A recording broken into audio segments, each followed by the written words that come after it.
एवढी मोठी बिल्डिंग आहे, तुम्हाला वाटत असेल ना माणसं मटेरियल कसं काय वर खाली जातं कामासाठी. जे पण माणसं येतात 42 मजल्याची बिल्डिंग. आता खाली जर पाहिलं सीडीने तर एवढी येणं शक्य नाही, मग कसं काय वर जातं सर. तर हे वर हे बा टॉप दाखवतो बिल्डिंगचं तुम्हाला. हा टॉप आहे बिल्डिंगचं आणि कसं जातं हे बा सीडीने तर एवढं शक्य नाही. अर्धा पाऊण तास तर वरती यायला लागेल. वरती आल्यावर माणूस पाणी प्यायल्याशिवाय राहणार नाही. बॉटल घेऊन यावं लागेल त्याला 1 लिटरची. मग त्याच्यामुळं काय राहतं बिल्डिंगच्या एक्सटर्नल साईडला हे बघा अशी पॅसेंजर हॉइस्ट प्रोव्हाइड केली राहते. प्रत्येक 1 किंवा 2 पॅसेंजर हॉइस्ट राहते. त्याचं कॅपॅसिटी मॅक्झिमम 1.8 टन म्हणजे 1800 किलो.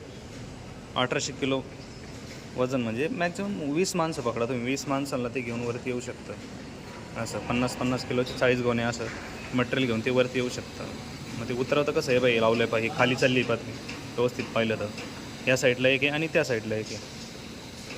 असे पॅसेंजर हॉइस्ट राहते. जोपर्यंत काम कंप्लीट होत नाही तोपर्यंत असे हे चालतं. त्याच्यामध्ये ऑपरेटर राहते, सर्टिफाईड ऑपरेटर राहतं त्याच्यामध्ये. आता येत घे बाई इथं काम चाललं. हे काही ठिकाणी टावर क्रेन आहे. एरिया पहा कोणता आहे. एकदा बिल्डिंगची हाईट पहा, एकदा एरिया पहा आणि एकदा ते पॅसेंजर हॉइस्ट पहा. प्रत्येक माळ्यावर थांबते ते. ज्या माळ्यावर थांबतात तिथं एक गेट राहतो, लॉक राहतो. म्हणजे आल्यानंतर तो गेट खोलायचा, एक डोअर उघडतो त्याचा. ते उघडल्यानंतर माणूस उतरायचा आणि पुन्हा गेट लॉक करायचं. म्हणजे त्याच्यापासून काही अपघात होऊ नये, सेफ्टी. कन्स्ट्रक्शनची माहिती आवडल्यास नक्की लाईक करा आणि सबस्क्राईब करा व्यवस्थित. धन्यवाद.